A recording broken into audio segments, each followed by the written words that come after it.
چربی کم کرنے والی سرجری سے اداکارہ کی موت کیسے ہوئی؟ موٹاپے پر لوگوں کے ایسے تانے، جس نے 21 سالہ لڑکی کی جان ہی لے لی۔ وہ میری بھتیجی تھی اور ٹی وی ڈراموں میں اداکاری کرتی تھی۔ کسی نے اسے کہا تھا کہ وہ موٹی لگتی ہے، اسے وزن کم کرنا چاہیے۔ یہ الفاظ ہیں 21 سالہ اداکارہ چتنا راج کے چچا کے، جو اپنی جوان بھتیجی کی موت کے بعد دکھ کا شکار ہے۔ چتنا کا تعلق بھارت کے شہر بنگلور کے علاقے سے تھا اور کچھ عرصے سے انہیں اپنے بڑھتے وزن کی وجہ سے لوگوں کی تنقید کا سامنا کرنا پڑ رہا تھا، جس کی وجہ سے انہوں نے اپنے جسم کی اضافی چربی کم کرنے کے لیے کاسمیٹک سرجری کا سہارا لینے کی فیصلہ کیا۔ لیکن یہ فیصلہ اس کی زندگی کا آخری فیصلہ ثابت ہوا۔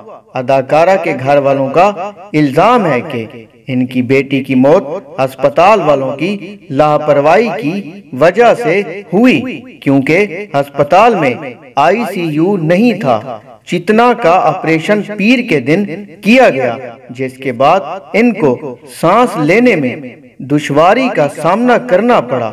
بھارتی میڈیا کے مطابق اداکارہ کے پھیپھڑوں میں سیال جمع ہو گیا تھا اور وہ سانس نہیں لے پا رہی تھی۔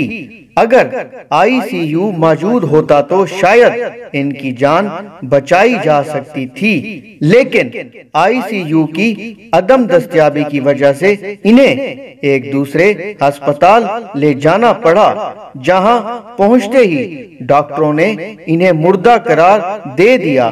ہسپتال کے ڈاکٹروں کا کہنا تھا کہ اداکارہ کو سانس اکھڑنے کے بعد دل کا دورہ پڑا تھا۔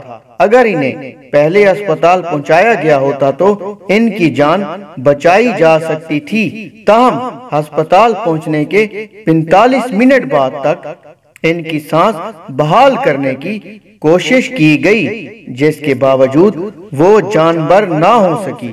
دیکھا جائے تو اس واقعے کے ذمہ دار جہاں کاسمیٹک سرجری والے ہیں، وہیں لوگوں کا منفی رویہ بھی ہے۔ ہسپتال والوں کو اس قسم کی سرجری کرنے سے پہلے ان تمام ضروریات اور مسائل کو بھی مد نظر رکھنا چاہیے تھا، جو سرجری کے بعد مریض کو پیش آ سکتے ہیں۔ دوسری طرف لوگوں کو بھی کسی کے جسم اور ظاہری شخصیت کے حوالے سے ایسے منفی جملے نہیں کہنے چاہیے جس کا اثر اس شخص کے ذہن پر اس حد تک ہو کہ وہ کسی بھی حد تک چلا جائے۔ وزن کم کرنے کے لیے بہترین طریقہ مناسب خوراک اور ڈاکٹر کی ہدایت کے مطابق ورزش کرنا ہی ہے، جس کا اثر بھلے دیر سے ہو لیکن اس کا کوئی نقصان نہیں ہوتا۔